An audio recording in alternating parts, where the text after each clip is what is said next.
Hello friend, welcome to the channel solution. आज के हमारे इस वीडियो में हम डिस्कस करेंगे drug use for treatment of peptic ulcer के बारे में। ये वीडियो इन्फॉर्मेटिव तो है ही है, थोड़ा सा लंबा जाएगा हमेशा की तरह। अगर आप पूरा सीखना चाहते हैं तो वीडियो के लास्ट तक बने रह सकते हैं। इस वीडियो को शुरू करने से पहले मेरा आपसे एक छोटा सा रिक्वेस्ट है कि ये जितने भी मेडिसिन होते हैं, ड्रग के क्लासिफिकेशन, उनके ब्रांड नेम के साथ में, ये specifically pharmacy, MBBS, medical, other allied sciences के स्टूडेंट्स के लिए ही होता है। इसे अगर आप जनरल पब्लिक हैं तो देख बिल्कुल सकते हैं, इससे आपका नॉलेज बढ़ेगा, घटेगा नहीं। लेकिन इसको देख करके कोई भी मेडिसिन को खुद से बिना किसी डॉक्टर की सलाह से यूज नहीं करिएगा। सेल्फ मेडिकेशन आपके लिए नुकसानदायक हो सकता है। चलिए शुरू करते हैं हमारा आज का वीडियो। चूंकि मैंने कहा कि आज हम बात करने वाले हैं ऐसे ड्रग के बारे में जो कि आपके पेप्टिक अल्सर और हाइपर एसिडिटी के केस में काफी ज्यादा यूजफुल हो सकते हैं। सबसे पहले हम बात करेंगे ऐसे कौन कौन से ड्रग है जिनका क्लासिफिकेशन हम करेंगे उनके नेचर के अकॉर्डिंगली अलग अलग क्लासेस में। तो हमारा आज का जो ड्रग है वह drug use for treatment of peptic ulcer. Now what is the meaning of peptic ulcer? Peptic ulcer एक ऐसा प्रकार है अल्सर का जो कि आपके स्टमक पार्ट में देखने को मिलता है। ये कब होता है? जब आपके अटैकिंग फोर्स और डिफेंसिव फोर्स आपस में एक दूसरे को हार्मोनाइज नहीं कर पाते हैं, बैलेंस नहीं कर पाते हैं, काउंटरैक्ट नहीं कर पाते हैं, और इसके कारण से जब अटैकिंग फोर्स डिफेंसिव फोर्स से ज्यादा प्रभावी हो जाता है तब जाकर के आपको अल्सर होता है।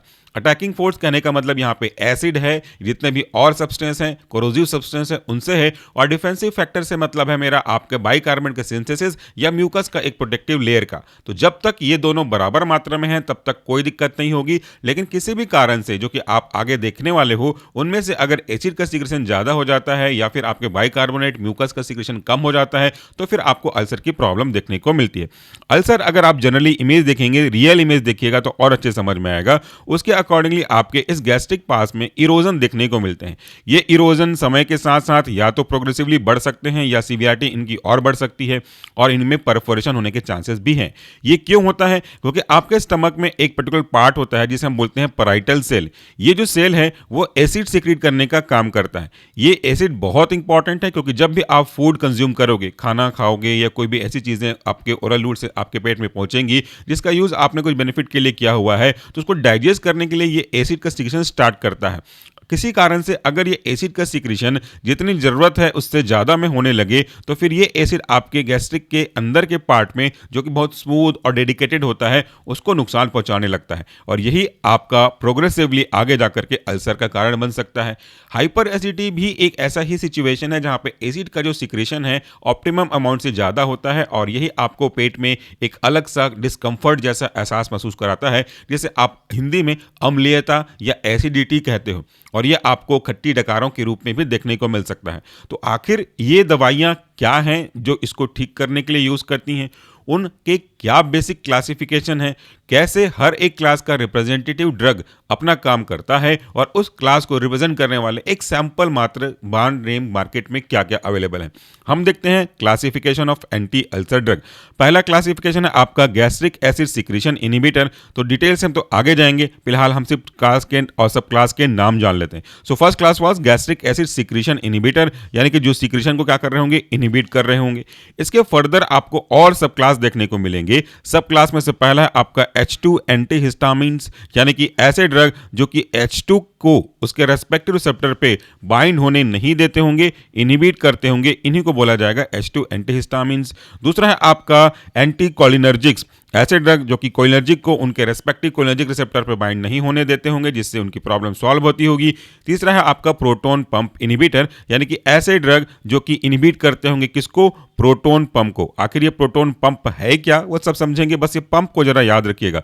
इसके बाद अगला जो हमारा सब क्लास है गैस्ट्रिक एसिड सिक्रेशन इनहिबिटर के अंदर, वो है आपका प्रोस्टाग्लैंडिन एनालॉग्स, यानी कि प्रोस्टाग्लैंडिन का मिलता जुलता स्वरूप। ये हो गया आपका पहला मेन क्लास। दूसरे मेन क्लास पे आते हैं तो दूसरा हमारा मेन क्लास है गैस्ट्रिक एसिड न्यूट्रलाइजर, या इसे हम एंटासिड भी बोलते हैं, ज्यादातर ये दूसरा नाम आपको समझ में आएगा। तो इस एंटासिड के दो और फर्दर सब क्लास हैं depending on the route of drug administration. ये है आपका सिस्टमिक जो कि आपके सीधे ब्लड में जाएगा, और दूसरा है आपका नॉन सिस्टमिक यानी कि ओरल रूट से इसको दिया जा सकता है। अगला मेन क्लास है आपका अल्सर प्रोटेक्टिव। अब तक जितने देखे वो कहीं ना कहीं अल्सर के होने के चांसेस को कम कर रहे होंगे, लेकिन ये जो ड्रग है अब प्रोटेक्टिव वर्ड यूज कर दिया है, इसका मतलब अल्सर ऑलरेडी हो चुका है, इसके बाद ये उसको प्रोटेक्ट करने का काम करेगा। इसके बाद आपका जो अगला क्लास है हमारा वह है anti H pylori drug. Anti H pylori drug, यानी कि ऐसे ड्रग जो कि एच पाइलोरी जो कि एग्जाम्पल है बैक्टीरिया का, उसके इन्फेक्शन को कम करने का, उसको ग्रोथ को अफेक्ट करने का काम करता है। तो ये प्रकार से बोल सकते हो एंटीबायोटिक है। अब आज की क्लास में मैंने एक चीज़ थोड़ा सा चेंज किया है, वो ये है कि आज मैंने ब्रांड नेम के रेस्पेक्ट में यहाँ पे जो भी ड्रग का क्लासिफिकेशन है उस पर कोई ग्रीन कलर की बाउंड्री नहीं लगाई। मैं चाहता हूं कि थोड़ा सा एक्सरसाइज आप भी करें ताकि आप ढूंढ पाएं कि आखिर वो ड्रग कहां पे लिस्टेड है। शुरू करते हैं हमारे पहले ड्रग से। अगर आप अपने लेफ्ट साइड में देखोगे तो यहाँ पे आपको एक ड्रग का नाम दिखाई दे रहा है, सिमेटिडीन। ये इंडियन ड्रग नहीं है, लेकिन ड्रग के नाम के कारण से मैं आपको यहाँ पे इंक्लूड कर रहा हूँ ताकि आप इसको समझ सको। तो पहला हमारा एग्जाम्पल है सिमेटिडीन, और इसके इंडिकेशन के बारे में अगर देखोगे तो ये लिखा हुआ है एसिड रिड्यूसर, यानी कि ऐसा एजेंट जो कि किसको रिड्यूस करता होगा, एसिड को रिड्यूस करता होगा। एसिड कहने का मतलब यहाँ पे डाइजेस्टिव जूस HCl से ही है। दूसरा, ये प्रिवेंट करता है हार्ट बर्न को। हार्ट बर्न मतलब आपका हार्ट नहीं जलता, बल्कि आपके स्फिंक्टर लोकेटेड होते हैं उस पर्टिकुलर पार्ट पे जिसमें जो एसिड का थोड़ा रिफ्लक्स आता है, तो आपको बर्निंग सेंसेशन देखने को मिलता है। तो ये है आपका बेसिक इंडिकेशन रिगार्डिंग सिमेटिडीन। यहाँ पे कुछ और भी चीज दी गई है, take any time you need it, before meal, during meal, after meal, यानी कि जब जरूरत पड़े तब आप इसको ले सकते हो। ये केवल इंडिकेशन है, सजेशन बिल्कुल नहीं है। तो देखिए ये सिमेटिडीन कहाँ है हमारा, आज मैंने ग्रीन सर्कल नहीं किया, आपको खुद ढूंढना पड़ेगा। तो सबसे पहले ये रहा आपका सिमेटिडीन, ये हमारा ड्रग है अभी के रेस्पेक्ट में। सिमेटिडीन किस क्लास के अंदर इंक्लूड किया गया है, ये इंक्लूडेड है आपका H2 एंटीहिस्टामीन्स के अंदर। और H2 हिस्टामीन जो वापस अगर आप देखोगे तो वो किसके नीचे इंक्लूड किया गया है, ये है आपका गैस्ट्रिक एसिड सिक्रीशन इनहिबिटर। तो अब हम एक एक करके क्लास और सब क्लास को समझते हैं, वो उसका मैकेनिज्म ऑफ एक्शन होगा। जैसा कि मैंने बताया, अल्सर एक ऐसा केस है जहां पे अटैकिंग फोर्स ज्यादा और डिफेंसिव फोर्स कम हो जाता है। तो आपको उसको बैलेंस करना पड़ेगा। अगर अटैकिंग ज्यादा हो रहा है तो उसको कम करना पड़ेगा, डिफेंसिव कम है तो उसको भी अगर आप चाहो, अगर पॉसिबल है तो उसको इंक्रीज करके अपना जो अचीवमेंट है वो ले सकते हो।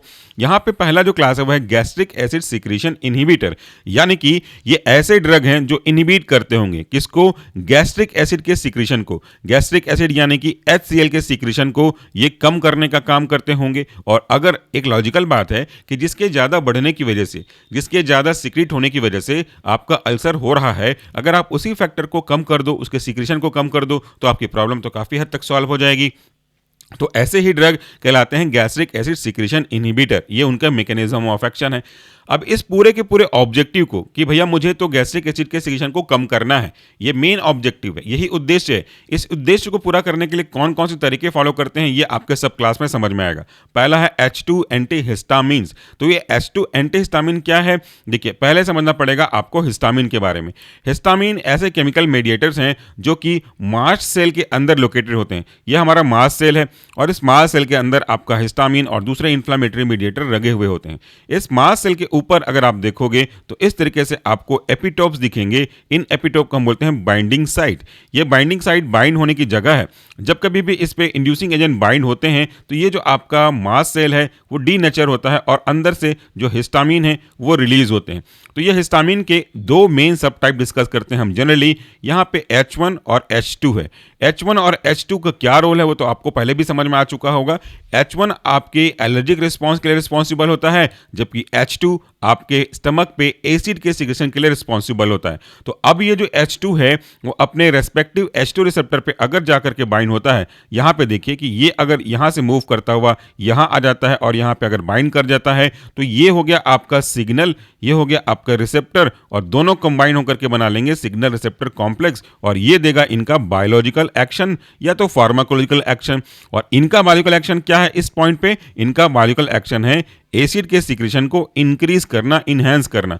अब ये पूरी कहानी में प्रॉब्लम का कारण क्या है, एसिड का सिक्रेशन ज्यादा होना। और ये पूरी प्रॉब्लम की शुरुआत कहां से हुई थी कि आपके हिस्टामीन के रेस्पेक्टिव रिलीज से और उनके H2 रिसेप्टर के बाइंडिंग पे। तो अगर आप चाहें तो इनमें जितने भी स्टेप आपको समझ में आ रहे हैं जिसको फॉलो करके आप इसके प्रोसेस को, फर्दर प्रोसेशन को, प्रोग्रेसिवनेस को कम कर सकते हैं, तो वो आपका मैकेनिज्म ऑफ एक्शन होगा। फिलहाल हम यहाँ पे क्या करने वाले हैं, फिलहाल हम इस H2 को उसके रेस्पेक्टिव रिसेप्टर पे बाइंड होने नहीं देना चाह रहे हैं। तो यहाँ से मैं H2 को हटाता हूँ, H2 के रिसेप्टर से हिस्टामिन को हटाता हूँ और ये जो ब्लॉकर है इसको यहाँ पे फिट कर देता हूँ। तो इस ब्लॉकर के ऊपर आने की वजह से अब जो आपका हिस्टामिन है अपने H2 रिसेप्टर पे आके ऑक्यूपाई नहीं कर पाएगा, और जब ऑक्यूपाई नहीं कर पाएगा तो इसकी वजह से जो एसिड का सिक्रीशन था वो भी पूरा नहीं हो पाएगा, और इस तरीके से आपका जो ओवर सिक्रीशन ऑफ एसिड था वो अंडर कंट्रोल में आ जाता है। अब आपको समझ में आ गया कि ये कैसे काम करता है।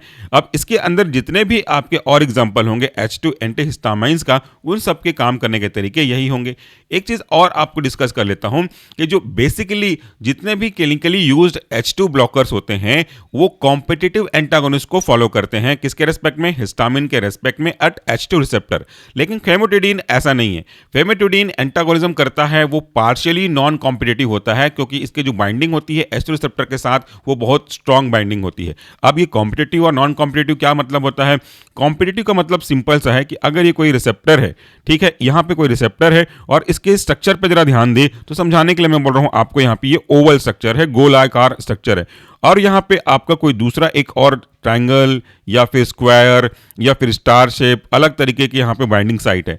तो अगर आप यहाँ पे देखो कि इसकी कंपैटिबिलिटी इस शेप के साथ है तो ये यहाँ पे बैठ जाएगी। तो दूसरा कोई हमारा ड्रग जो कि एग्जैक्ट ड्रग ना हो लेकिन उसके स्ट्रक्चर के साथ सिमिलैरिटी मेंटेन करता हो, तो ये देखिए, ये जो आपका दूसरा वाला है ये एक डमी है, it's not exact drug, not exact signal molecule. तो कंपटीशन अगर होगा तो दो सिमिलर चीजों के बीच में कंपटीशन होगा। भाई बी फार्मेसी फोर्थ सेमेस्टर का competition B pharmacy fourth semester के स्टूडेंट से ही ना होगा, ना कि थर्ड से होगा, ना तो सिक्स से होगा। तो सिमिलर ऑब्जेक्टिव होने चाहिए। तो ये एक दूसरे के साथ इस तरीके से कॉम्पिटिटिव इनिबिटर या फाइटिंग करने का काम करेंगे to occupy the same binding side. ये कहलाता है आपका कॉम्पिटिटिव इनिबिटर। तो ये हो गया आपके पहले ड्रग सिमेटिडिन के काम करने के तरीके को। आगे बढ़ते हैं, देखते हैं कि अगले क्लास में हमारा कौन सा मार्केटेड ड्रग है और ये काम कैसे करता है। So second marketed drug here we are using, ये आपके राइट साइड में लगा हुआ है, जरा आप देखोगे, इसको मैं सेंटर पे लेके आता हूं। तो ये जो हमारा ड्रग है ये है रेनिटीन 150। रेनिटीन 150 इसका ब्रांड नेम है। इसको बनाने वाली कंपनी है टोरेंट, जिसका हमसे कोई मतलब नहीं है, हम किसी भी ब्रांड के बारे में बात नहीं कर रहे हैं, जस्ट फॉर रैंडम एग्जांपल मैंने लिया हुआ है। इसी से मिलता जुलता एक कॉमनली ब्रांड है, वो आपका एसीलॉग बनाता है, जिसके बारे में आप सुनते हैं और कई बार जानते भी होंगे। तो आखिर इस रेनिटीन 150 में कौन सा एक्टिव कॉन्स्टिट्यूएंट है? इस पे है आपका ranitidine hydrochloride, which is the example of tablet dosage form made under the guidance of Indian Pharmacopoeia। चलिए छोड़ते हैं बाकी चीज़ों को, हमारा ध्यान तो सिर्फ इस रेनिटिडीन पे है। तो आज नहीं है कोई ग्रीन सर्कल, यानी कि आपको बना बनाया चीज़ नहीं मिलेगा, थोड़ा सा ढूंढना पड़ेगा, लेकिन ईजी है, नथिंग इज डिफरेंट। यहाँ पे देखो कि आपका रेनिटिडीन कहाँ है, ये रहा आपका ranitidine just below the cimetidine. तो ये रेनिटिडीन किस क्लास को फॉल किया? ये फॉल किया आपके H2 एंटीहिस्टामिन्स का, जो कि अंडर इंक्लूडेड है आपके सिक्रीशन इनिबिटर का। किसका सिक्रीशन? गैस्ट्रिक एसिड सिक्रीशन के इनिबिटर का। अब एक बात थोड़ा सा ध्यान से देखें कि आखिर में एसिड के सिक्रीशन की बेसिक मेन शॉर्टकट में स्टेप्स क्या क्या होते हैं। देखिए, जब कभी भी कोई फूड रहता है, सपोज ये कोई फूड है, आराम से यमी फूड है, जिसको देख करके आपको भूख लग रही है, तो दिस इज फूड। ये फूड अभी आप तक पहुंचा नहीं है और इसको आप देख रहे हो अपने सेंस ऑर्गन के थ्रू, आइज के थ्रू, तो आपको लगता है कि ये फूड आपको मिलने वाला है, तो आपका जो जीआई पार्ट होता है इसकी तैयारी शुरू कर देता है by secreting the saliva in your mouth, by secreting the initiative secretion of the acid. Initiative बोलना चाहिए, ये एसिड को प्रिपेयर करना स्टार्ट कर देता है।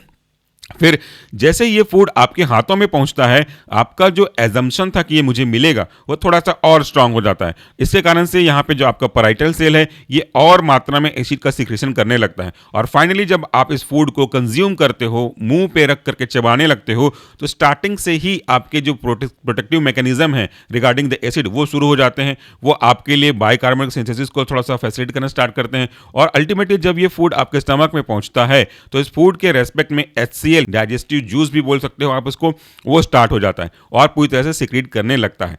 अगर ये सिक्रेशन ज़्यादा हो तो आपको प्रॉब्लम हो सकती है, इसीलिए आप चाहते हो कि इस एसिड के सिक्रेशन को हम कम करें, और उसको कम करने के कई अलग अलग तरीकों में से एक तरीका यही है H2 एंटीहिस्टामिन्स, जिसके बारे में मैंने प्रीवियसली ही बताया। बस इतना ही याद रखिएगा कि H2 हिस्टामिन क्या करता है, एंटीहिस्टामिन ड्रग, ये जो रिसेप्टर है आपका, इस रिसेप्टर पे आपके हिस्टामिन्स को, किस रिसेप्टर पे? H2 को स्पेसिफाइड करना बहुत जरूरी है, क्योंकि H1 अगर कहो तो वो एलर्जिक रिस्पॉन्स के लिए रिस्पॉन्सिबल हो जाएगा। तो ये ये जो आपका हिस्टामिन है वो अपने रेस्पेक्टिव H2 रिसेप्टर पे जाकर के इस तरीके से बाइंड हो जाता है। बाइंड होने से कॉम्प्लेक्स पूरा होता है और यहाँ पे इनका जो फार्माकोलिकल एक्शन है या बायोलॉजिकल एक्शन है, फार्माकोकाइनेटिक एक्शन है, वो स्टार्ट हो जाता है और आपका यहाँ पे सीक्रेशन स्टार्ट हो जाता है। Just because of drug body इसको रिलीज करना स्टार्ट कर देती है। तो यहाँ से अगर आप चाहते हो कि इस प्रॉब्लम को कम करें तो आपको इस रेस्पेक्टिव हिस्टामिन को उसकी जगह से हटाना पड़ेगा और हटाने के लिए इस तरीके से आप ब्लॉकर यूज करोगे जो कि उस बाइंडिंग साइट को कवर अप कर दिया है। तो ये जो हिस्टामिन है वो बाइंड नहीं हो पाएगा और बिना बाइंड हुए आपको बायोलॉजिकल एक्शन नहीं मिल पाएगा। तो ये था आपके ranitidine which is also example of antihistamine, उसके काम करने का तरीका। आगे बढ़ते हैं। पूरी क्लास की ड्रग का मैकेनिज्म ऑफ एक्शन तो सेम ही पजेस करेगा क्योंकि क्लास ही एक ही है। आगे चलते हैं अगले हमारे ड्रग पे। अगला जो हमारा ड्रग है वो आप अपने लेफ्ट साइड में देखिए, ये है famotidine. Famotidine tablet, brand name है आपका फेमटेक 40। फेमटेक 40 को बनाने वाली कंपनी है अबॉट। तो ठीक है, फेमोटिडीन कहाँ पे लिस्टेड है ये आपके लिए आज थोड़ा सा इजी हो रहा है, सीक्वेंस वाइज आ रहा है। ये रहा आपका famotidine. Famotidine is also an example of H2 antihistamine drug listed under the category of gastric acid secretion inhibitor। ये भी गैस्ट्रिक एसिड के सिक्रेशन को कम करेगा। सिक्रेशन कम करेगा तो उसका जो अटैक हो रहा था आपके internal mucosal of the GI पे वो कम हो जाएगा।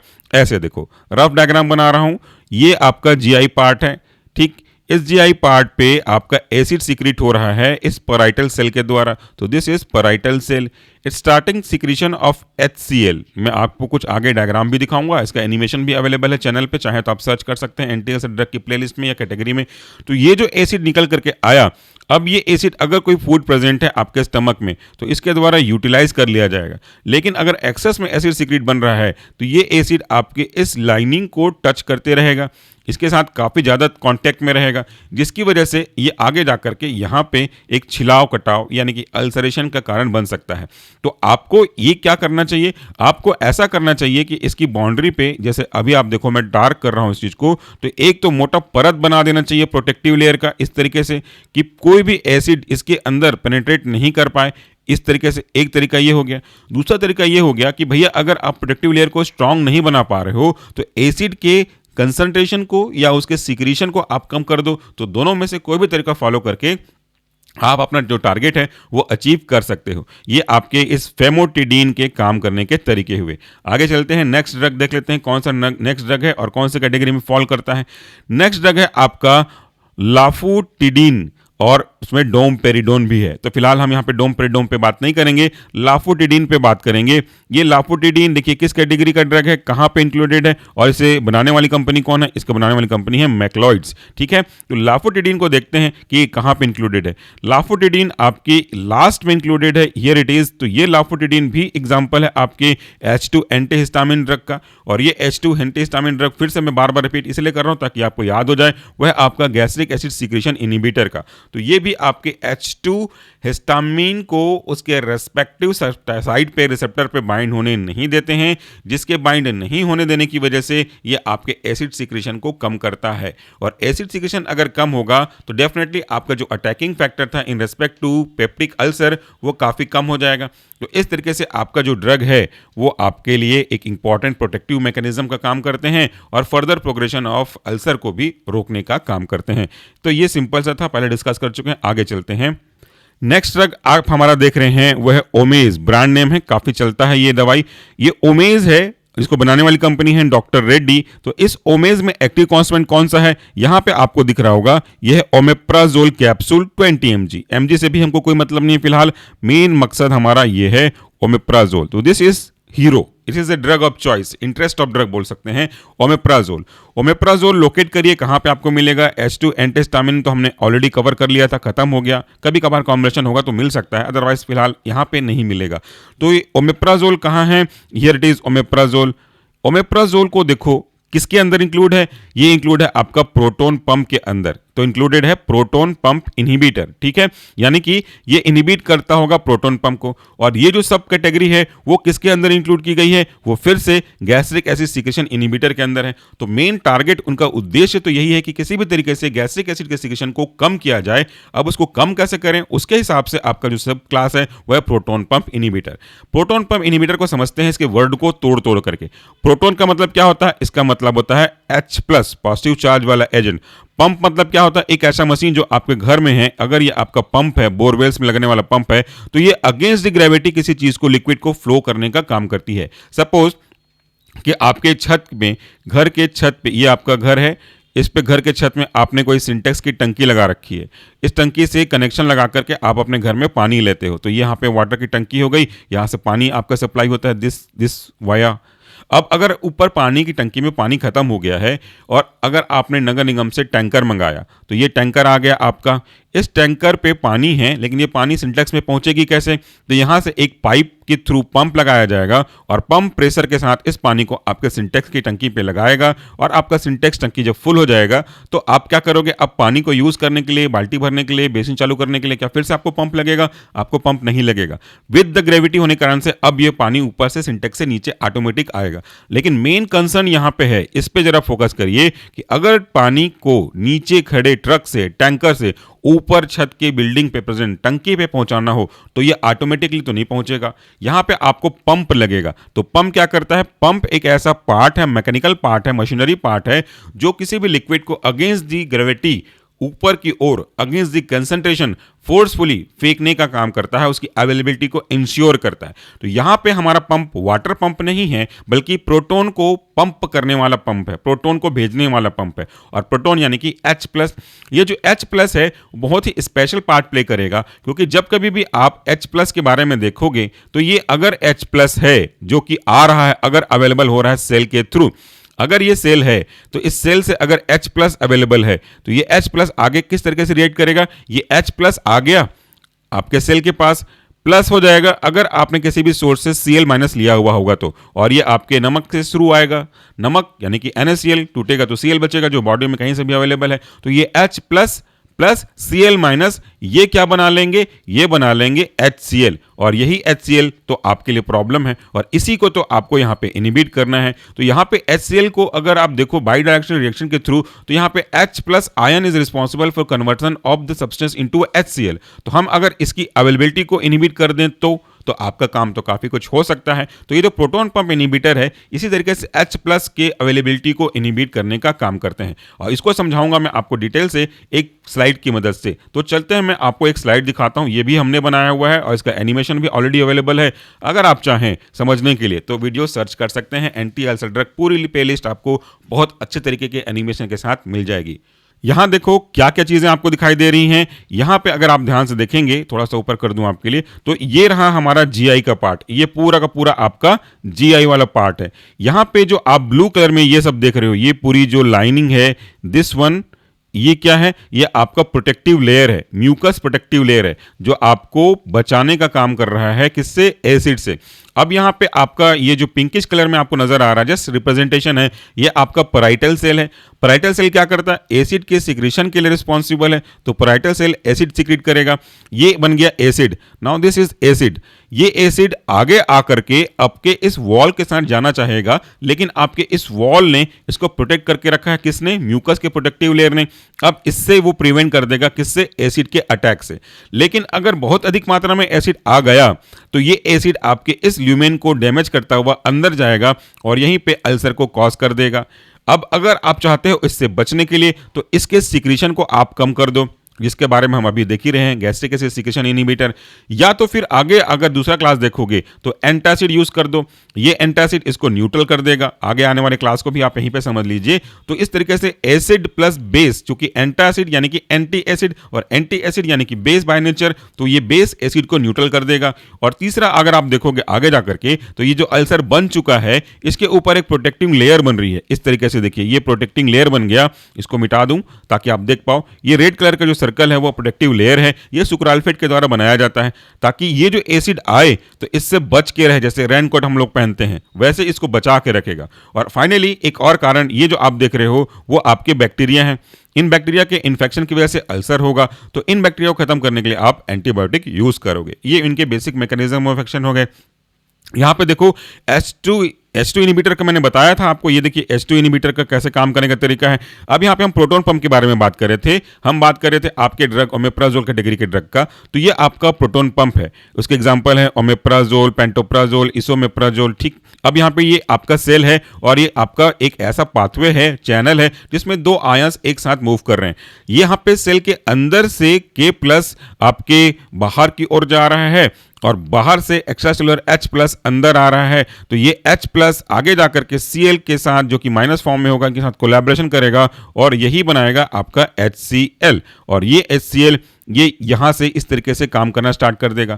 चूंकि आप नहीं चाहते हो कि ऐसा हो, अधिक मात्रा में HCl बने, तो आप यहाँ पे देखिए इनहिबिट कर रहे हैं इसकी एंट्री को, यानी कि आप इस प्रोटोन को, जो कि एक पंप के थ्रू, इसको सिम्पोर्टर भी बोलते हैं या फिर H+ K+ एटीपेज भी बोलते हैं या पंप भी बोलते हैं, तो इसको आप इनहिबिट कर रहे हो। इसके इनहिबिट करने से HCl का जो आना हुआ, बनना हुआ, वो कम हुआ और इस तरीके से आप एसिड को आप मैनेज कर सकते हो। तो ये उसके काम करने के तरीके हुए। आगे बढ़ते हैं। तो अगला जो हमारा मार्केटेड एग्जांपल है, यहाँ पे देख रहे हो आप, ये है ब्रांड नेम बात अगर आप करो तो इसोमैक 40 इसका कंसंट्रेशन को रिप्रेजेंट कर रहा है और इसोमैक इसके ब्रांड नेम को रिप्रेजेंट कर रहा है और इसे बनाने वाली कंपनी है आपकी सिप्ला। इसके अंदर एक्टिव कॉन्स्टिट्यूएंट कौन सा है? यह इसोमेप्राजोल गैस्ट्रो रेजिस्टेंस टेबलेट। ये सुटिस का पार्ट है। व्हाट इज गैस्ट्रो रेजिस्टेंस वो कभी बाद डिस्कस करेंगे। हमारा ड्रग का है मेन चॉइस वो है इसोमेप्राजोल। तो ढूंढते हैं कि कहाँ है भैया इसोमेप्राजोल। ईजी हो जाएगा तब जब आपको समझ में आ गया हो कि कौन सी कैटेगरी को बिलोंग करता है।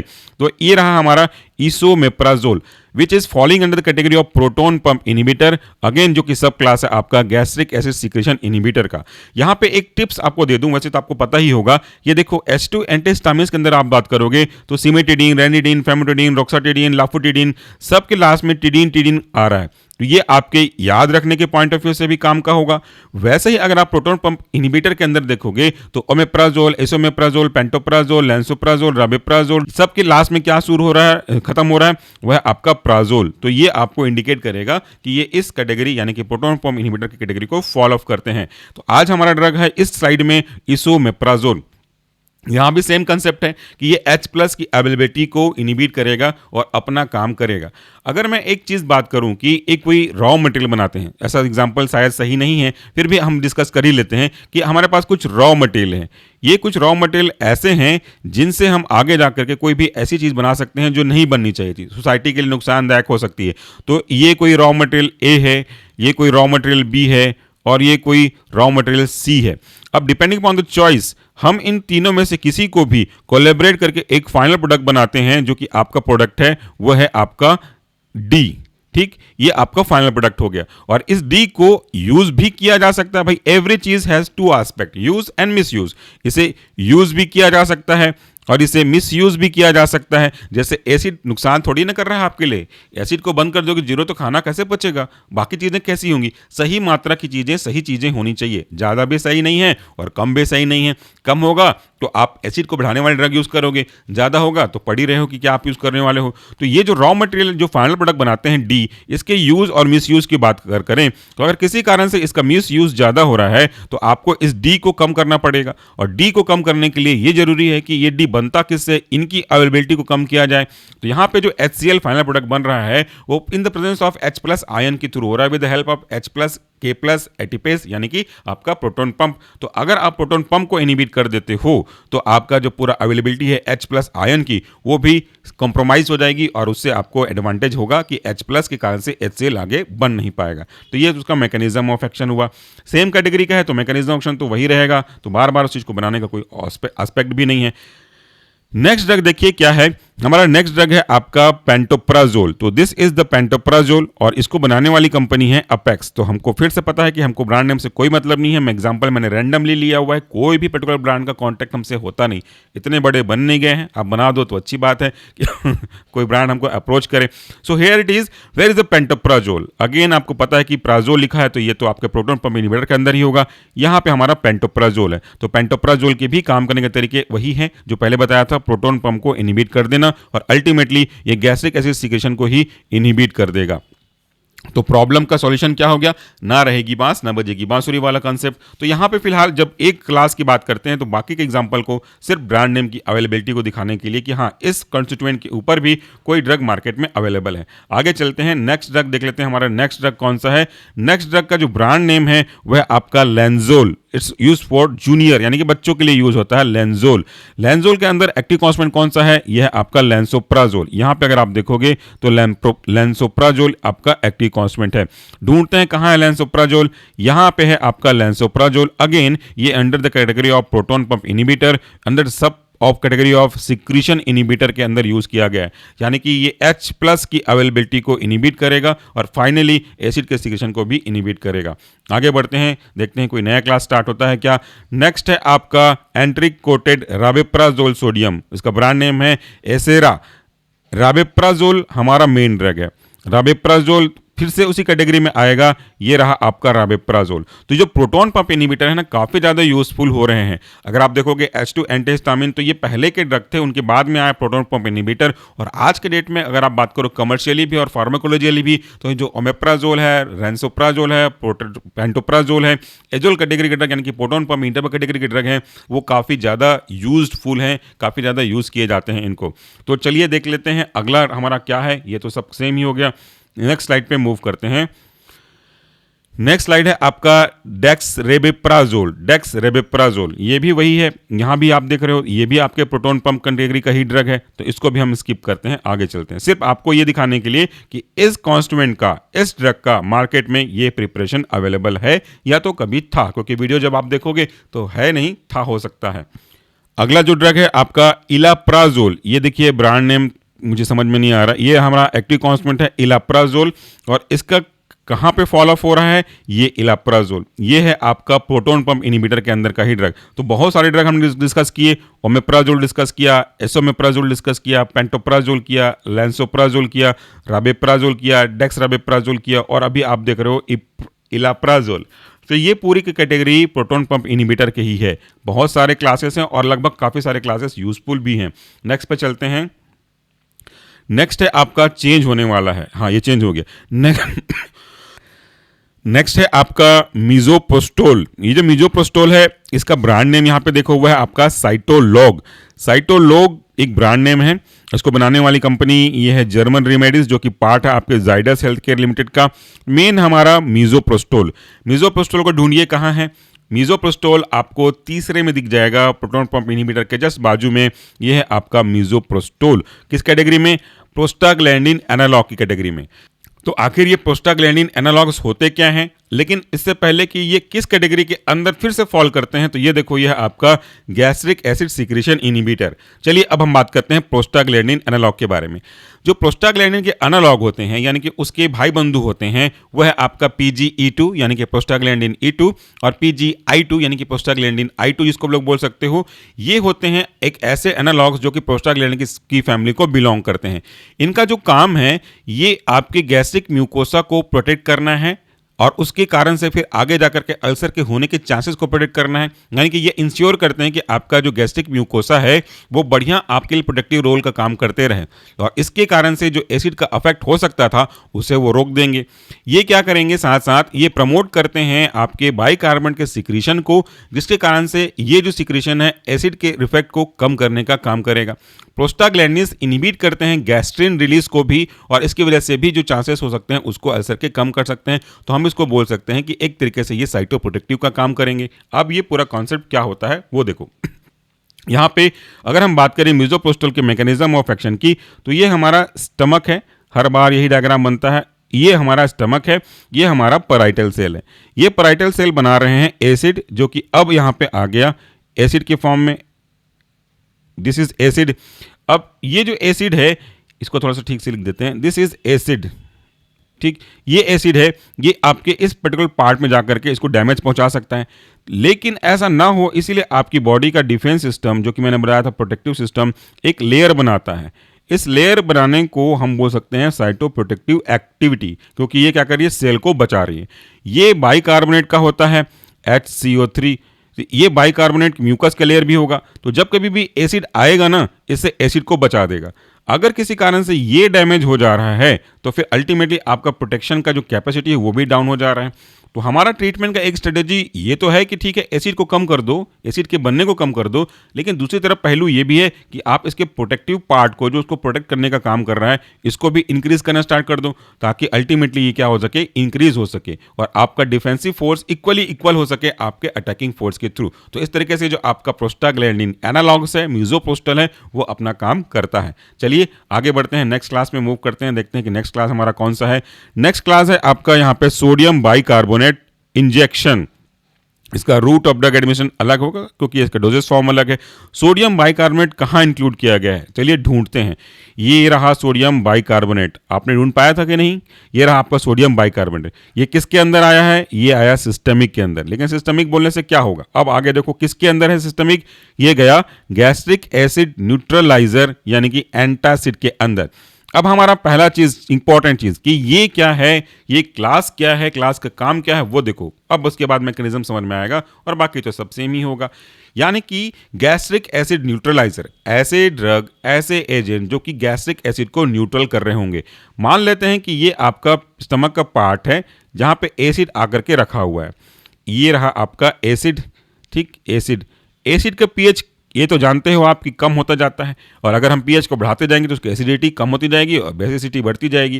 तो ये एसिड अगर ज़्यादा मात्रा में है, आपने इसको रोक नहीं पाया, ये जो कैटेगरी है आपने यूज़ नहीं कर पाई, अब आपके हाथ में ये नहीं है कि एसिड के सिक्रेशन को कम कर पाएं। ऑलरेडी सिक्रेटेड हो चुका है, अब वापस तो जा नहीं पाएगा अपने सिक्रेटरी साइड्स पे। तो जो बन चुका है इसको हमको न्यूट्रल करना है, और एसिड का उल्टा न्यूट्रल वाइज क्या होता है, बेस होता है। तो अगर आप इस एसिड को न्यूट्रल करना चाहते हो तो इसके ऊपर क्या डाल दोगे, आप बेस डाल दोगे। तो acid plus base is equal to neutral हो जाएगा, आपका सॉल्ट फॉर्मेशन हो जाएगा, गैस का इवोल्यूशन हो जाएगा, पूरा रिएक्शन चालू हो जाएगा। अल्टीमेटली मेन मकसद क्या है यहाँ पे, आपका न्यूट्रल हो जाएगा आपका ये एसिड जो कि बना हुआ है आपके पेट में। तो इस तरीके से जो गैस्ट्रिक एसिड न्यूट्रलाइजर हैं वो काम करते हैं। एंटासिड का मतलब क्या है, एंटासिड स्पेलिंग देखिए, एंटासिड्स ये बने हैं एक्चुअली में anti plus acid is equal to antacid. तो ये एसिड के एंटी अपोजिट में काम करने वाले हैं, एंटागोनिस्टिक इफेक्ट रखते हैं, बाय नेचर ये बेस होते हैं। अब इसके हिसाब से इसका दो बाइफर्केशन है, एक है सिस्टमिक और दूसरा आपका नॉन सिस्टमिक। सिस्टमिक यानी कि जिसको हम आपके ब्लड में इंट्रोड्यूस करेंगे, और नॉन सिस्टमिक जिसे हम ओरल रूट से इंट्रोड्यूस करेंगे। तो यहाँ पे लिखा है सोडियम बाइकार्बोनेट इंजेक्शन, इंजेक्शन लिखा है उससे तो ये क्लियर ऑलरेडी हो रहा है कि ये आपके सिस्टमिक का एग्जाम्पल है, और यहाँ पे लिखा भी हुआ है। तो जब हम इसको देंगे तो ये आपके गैस्ट्रिक एसिड के सिक्रीशंस के कारण से जो एसिडिटी डेवलप हो रही है वो आपको कम करेगा, वो वहां पे जाकर के उस एसिड को न्यूट्रल करने का काम करेगा, और न्यूट्रल होने से आपका जो प्रॉब्लम था वो आपको काफी हद तक सॉल्व हो रहा है। ये जो आपका सोडियम बाइकार्बोनेट है ये वाटर सोल्यूबल है, ये इंस्टेंटली काम करता है, लेकिन इसका जो ड्यूरेशन ऑफ एक्शन है थोड़ा सा कम होता है। ये बहुत ही पोटेंट तो है, लेकिन इसका पोटेंट होने के बावजूद भी ये पीएच को अधिक से अधिक 7 तक ही राइज कर सकता है। इसके कई सारे डीमेरिट भी हैं, यानी कि डिसएडवांटेज बोल सकते हो, डीमेरिट भी बोल सकते हो, कि यह है कि एब्जॉर्ब सिस्टमिकली होने के बाद large dose will be include alkalosis. अगर इसका लार्ज डोज इंक्लूड करोगे तो एसिड को न्यूट्रल तो करेगा, लेकिन अल्कलॉसिस कॉज कर सकता है, अल्कलॉसिस यानी कि बेसिसिटी कॉज कर सकता है, वो भी एक प्रॉब्लम है। काफी अधिक मात्रा में CO2 प्रोड्यूस करेगा स्टमक में, क्योंकि आपको पता है कि गैस जब निकलेगा तो क्यों निकला, क्योंकि acid plus base is equal to neutral plus gas formation. तो वो जो CO2 निकल रहा है वो भी हमने वीडियो में बताया, दूसरे वीडियो में, ये CO2 आपको काफ़ी ज़्यादा डिस्कम्फर्ट कॉज करेगा, डिस्टेंशन कॉज करेगा, उसके बाद बेल्चिंग इफेक्ट कॉज करेगा, अल्सर के परफोरेशन को बढ़ने के लिए भी रिस्पॉन्सिबल हो जाएगा। और यहाँ पे तीसरा का लिमिटेशन ये है कि एसिड रिबाउंड हो सकता है बट शॉर्ट टाइम के लिए। तो इस तरीके से कुछ लिमिटेशंस हैं इसके, हालांकि यूज़ किया जाता है बट लिमिटेशंस हैं इसके। तो ये हो गया ये वाला प्रोडक्ट। आगे चलते हैं, नेक्स्ट प्रोडक्ट है आपका sodium citrate and citric acid oral suspension या ओरल सॉल्यूशन। तो देखिए कहाँ पे है सोडियम साइट्रेट भी इंक्लूडेड है आपके सिस्टेमिक एंटासिड के अंदर। तो इसका भी काम करने का तरीका वही होगा, तो इसको भी हम रिपीट नहीं करेंगे, आगे बढ़ते हैं, लंबा हो रहा है वीडियो और भी लंबा हो सकता है। तो चलते हैं नेक्स्ट पे।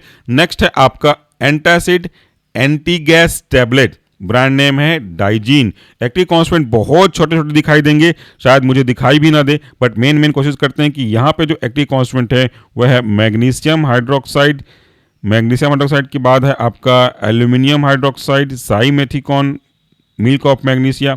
ये जरा आप देखिएगा, बहुत छोटा सा है, मुझे फिलहाल यहाँ पे दिखाई नहीं दे रहा है। तो कुल मिलाकर के इसमें दो चीज़ें तो हैं।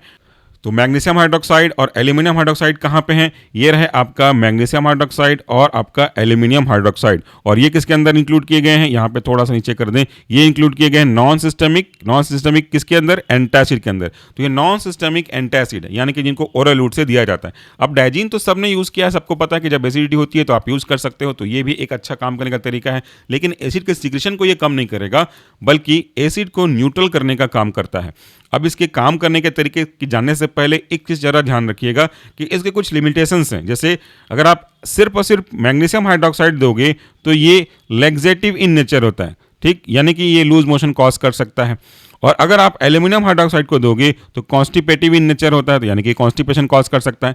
इसीलिए हम इन दोनों को कंबाइन रूप से क्लब करके देते हैं, तो फिर आपको कोई भी अनवांटेड इफेक्ट, साइड इफेक्ट, ना तो कॉन्स्टिपेशन ना तो लूज मोशन, ये आपको देखने को मिलता है। तो ये आपके एंटासिड हैं जो एसिड को न्यूट्रल करके अपना काम करते हैं। तो जैसा मैंने बताया था कि एसिड, इसके प्रेजेंस में अगर आप बेस देते हो तो ये दोनों आपके लिए न्यूट्रल बन जाएंगे और साथ में गैस का इवोल्यूशन होगा, जो कि किसी किसी केस में डिस्कम्फर्ट कॉज कर सकता है। तो ये हो गया एंटासिड के काम करने के तरीके। It may be in form of tablet, it may form of syrup etcetera.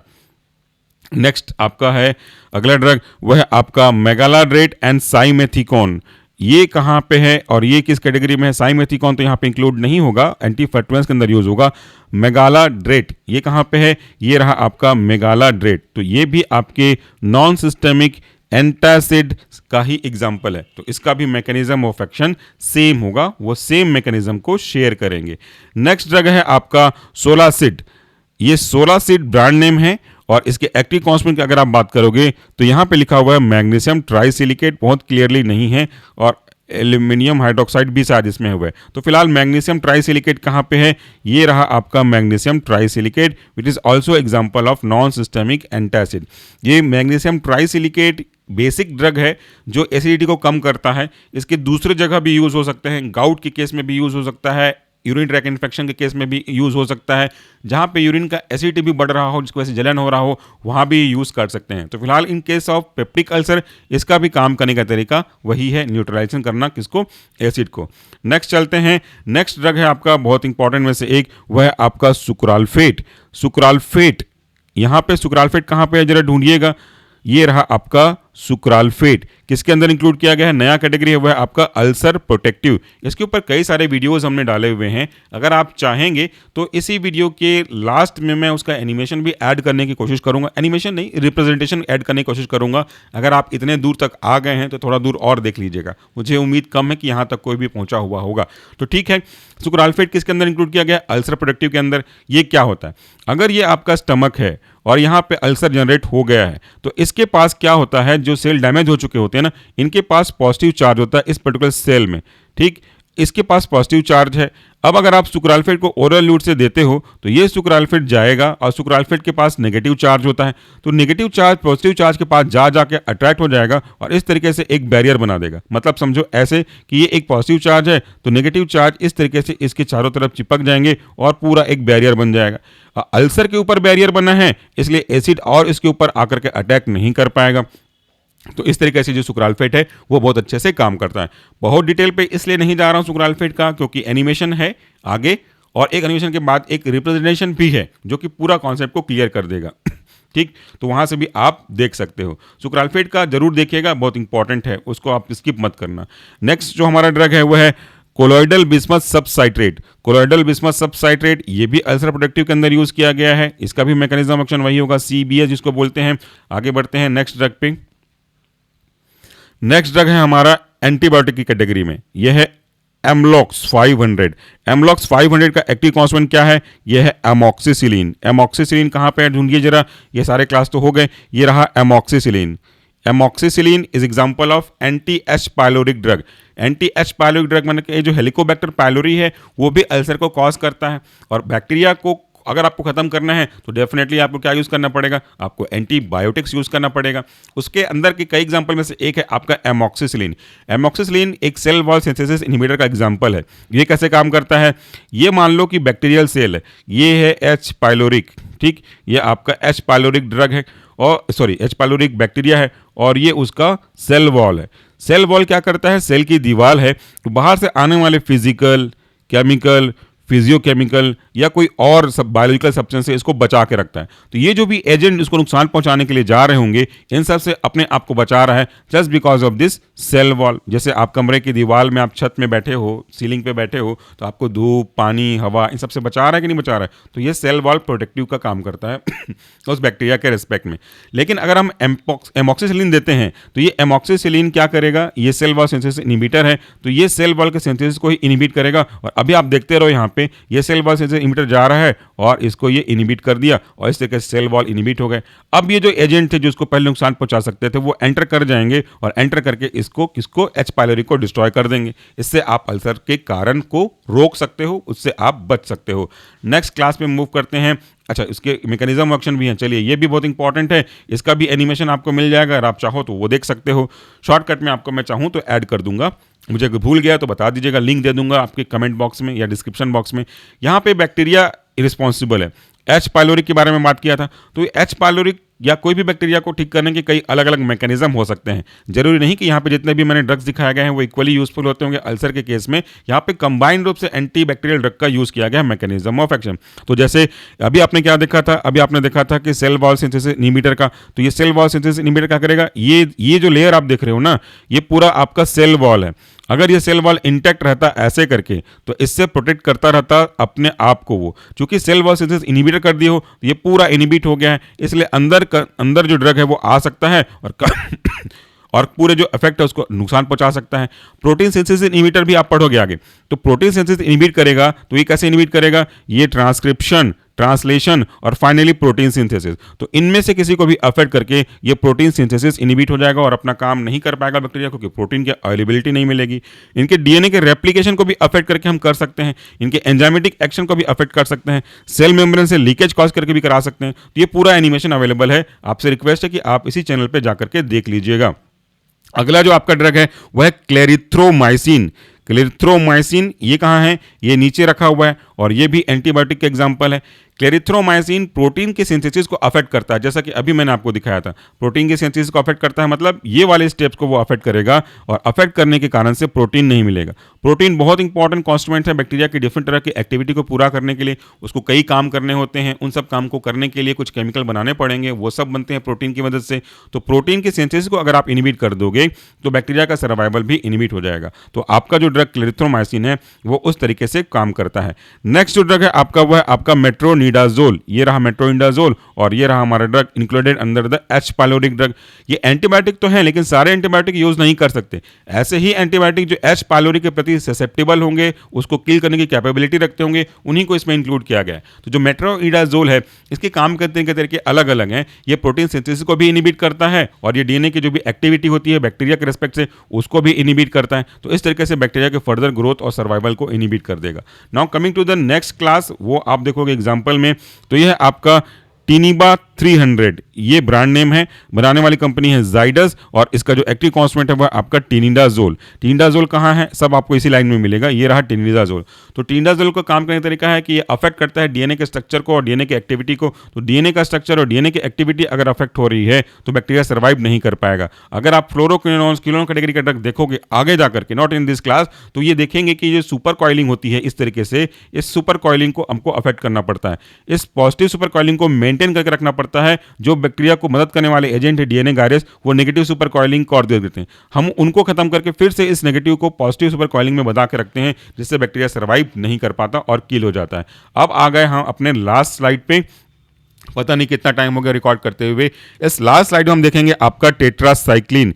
ये रहा आपका ड्रग टेट्रासाइक्लिन, ब्रांड नेम कुछ भी हो। ये है आपका रेस्टेसिलिन, ये ब्रांड नेम है और इसको बनाने में कंपनी है अबोट फार्मा। तो हमारा ड्रग है टेट्रासाइक्लिन। ये रहा आपका टेट्रासाइक्लिन। टेट्रासाइक्लिन कैसे काम करता है, टेट्रासाइक्लिन करता है प्रोटीन को इनहिबिट, यानी कि ये एक प्रोटीन सिंथेसिस इनहिबिटर है जो कि प्रोटीन के बनने को रोकेगा। तो अगर हम बात करें तो ये कॉन्स्टिट्यूएंट है प्रोटीन।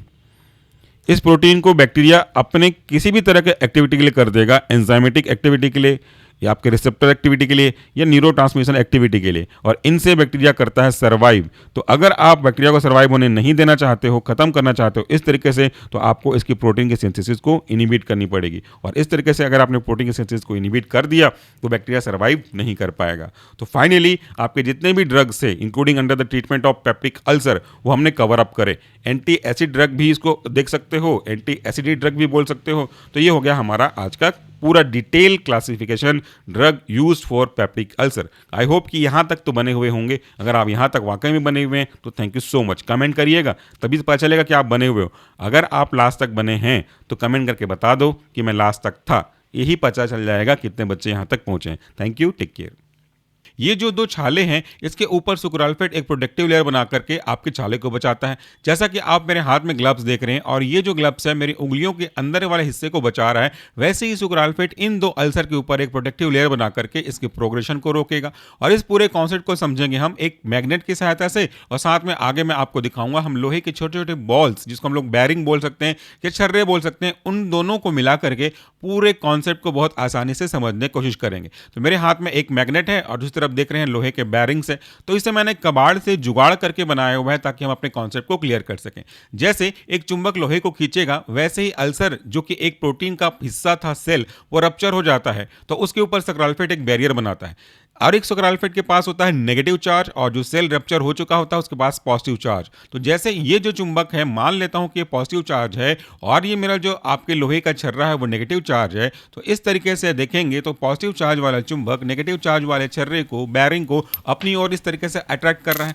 अब हम क्या करते हैं, हम समझ लेते हैं कि ये चुंबक है वो हिस्सा है जिसके ऊपर अल्सर हो गया है और उसके पास पॉजिटिव चार्ज है, क्योंकि सेल जब रप्चर होगा, सेल जब इरोड होगा तो उसके पास एक पॉजिटिव चार्ज होता है। और जब हम सुक्राल्फेट का सिरप देते हैं तो वो एक प्रोटेक्टिव का काम करता है, उसके पास नेगेटिव चार्ज है। तो इस तरीके से जैसे जैसे सिरप आप लेते जाते हो वैसे वैसे ये जो सिरप का नेगेटिव चार्ज है, सुक्राल्फेट का नेगेटिव चार्ज है, वो अल्सर वाले हिस्से के सेल के पॉजिटिव चार्ज के ऊपर जाकर के चिपकने लगता है। अभी आप देख रहे हो कि बहुत सारा चुंबक का हिस्सा, आपको मैग्नेट का हिस्सा नजर आ रहा होगा, लेकिन जैसे जैसे सुक्राल्फेट जाएगा और वो सुक्राल्फेट इसके साथ एक बॉन्ड बनाएगा, प्लस प्लस माइनस माइनस, ये एक दूसरे के साथ अट्रैक्ट हो जाएंगे और थोड़ी ही देर बाद ये जो पूरा अल्सर का ओवर सरफेस था जो चुंबक के रूप में यहाँ पे नजर आ रहा है, वो बिल्कुल भी कवर अप हो जाएगा इस सुक्राल्फेट रूपी लोहे के बैरिंग से, छर्रे से या बॉल से बोल लो आप। तो जिस तरीके से ये जो लोहे का बॉल है चुंबक की ओर अट्रैक्ट होता हुआ जा रहा है, चिपकता हुआ जा रहा है, और धीरे धीरे जैसे जैसे हम संख्या बढ़ाते जा रहे हैं, वो पूरा जो सरफेस था आपके मैग्नेट का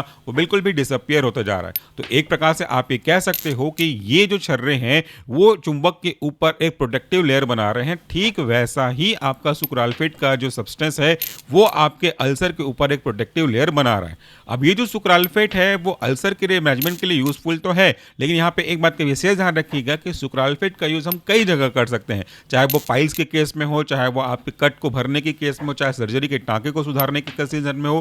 किसी भी जगह अगर कट लगा हुआ है, छिल गया है, इरोजन हुआ है, तो उस प्रोटीन के पर्टिकुलर पार्ट में जो पॉजिटिव चार्ज है उसके ऊपर इसका सुक्राल्फेट का नेगेटिव चार्ज जा करके इस तरीके से एक कवर बना लेगा और उसको प्रोटेक्ट करेगा। इसीलिए जो सुक्राल्फेट की कैटेगरी है प्रोटेक्टिव है, जैसा कि आप यहाँ पे देख रहे हो, ऊपर वाले हिस्से में पूरा प्रोटेक्ट कर दिया, अंदर तक इसमें जाकर के चिपक गया है और बचे हुए छर्रे को, लोहे के बैरिंग्स को हम इसके ऊपर डाल देते हैं। तो इस तरीके से अगर आप इसे अलाइन करें, थोड़ा सा मैं वीडियो में उतना जल्दी से नहीं कर पा रहा हूं, बट अगर आप इसे पूरी तरह से अलाइन करें, छर्रों की संख्या को थोड़ा और अगर बढ़ाना चाहें तो वो भी आप कर सकते हैं। तो देखिए जिस तरीके से पॉजिटिव चार्ज वाले चुंबक पे नेगेटिव चार्ज वाला लोहे का छर्रा जाके चिपक गया है, आपका जो सुक्राल्फेट है वो अल्सर के ऊपर इस तरह से जाके चिपक जाएगा। अब यहाँ पे कोई भी सरफेस अल्सर का एक्सपोज नहीं है, इसका मतलब है कि एसिड से आपके सुक्राल्फेट ने बचा लिया, मतलब आपके चुंबक और एसिड के बीच में ये सुक्राल्फेट का जो छर्रा है वो आ गया है। इस प्रकार से ये एक प्रोटेक्शन का काम कर रहा है। तो हम इसको समझ सकते हैं कि ये प्रोटेक्टिव एक्टिविटी दे रहा है। सुक्राल्फेट बहुत ज्यादा यूज किए जाने वाले ड्रग के अंदर इंक्लूड किया जाता है और इसका जो बेसिक मैकेनिज्म ऑफ एक्शन होता है यह आपके उस इरोडेड पार्ट को, छिले हुए कटे हुए पार्ट को जो कि एसिड की वजह से जनरेट हुआ है, एक कवरिंग करने का काम करता है। अब यहाँ पे आप खुद ही देख लो, मेरे हथेली में चुंबक का है, उसके ऊपर छर्रे इस तरीके से चिपक गए हैं कि अब कोई भी सरफेस एक्सपोज नहीं हो रहा है। अब अगर कोई भी चीज इस चुंबक को टच करना चाहे या चुंबक पर मार्कअप करना चाहे तो वो पॉसिबल नहीं है। तो इस छोटे से डेमोन्स्ट्रेशन की सहायता से मैंने आपको समझाने की कोशिश करा कि आखिर सुक्राल्फेट काम कैसे करता है। अब एक छोटा सा एग्जांपल और देख लो, ये मेरे हाथ में ग्लव्स रखा हुआ है। ग्लव्स के ऊपर अगर मैं अपने पेन से कुछ मार्क करूं तो आपको ये मार्क कहाँ पे नजर आएगा, क्या मेरे ग्लव्स पे या मेरी हथेली पे। तो जिस तरीके से ये ग्लव्स मेरी हथेली को इस जो लाइनिंग है, इंक है, इससे बचा रहा है। देखो यहाँ पे पूरा मैं अपने हाथ में इंक डालने की कोशिश कर रहा हूं तो ये पूरा इंक तो हो रहा है, लेकिन इस इंक और मेरे हाथ के बीच में ये प्रोटेक्टिव का काम कर रहा है ग्लव्स। और जब ये ग्लव्स को मैं रिमूव कर दूंगा तो आपको ये मार्क मेरे हाथ पे दिखाई नहीं देंगे, क्योंकि ये हाथ पे गए ही नहीं है। इस हाथ में जाने से प्रोटेक्ट किया इस ग्लव्स ने। देखिए यहाँ पे आपको मैं अब दिखा रहा हूँ खोल करके। तो जिस तरीके से ग्लव्स को रिमूव किया, कोई नहीं है। यह था हमारा सुक्राल फिट का मैकेनिज्म। Thank you.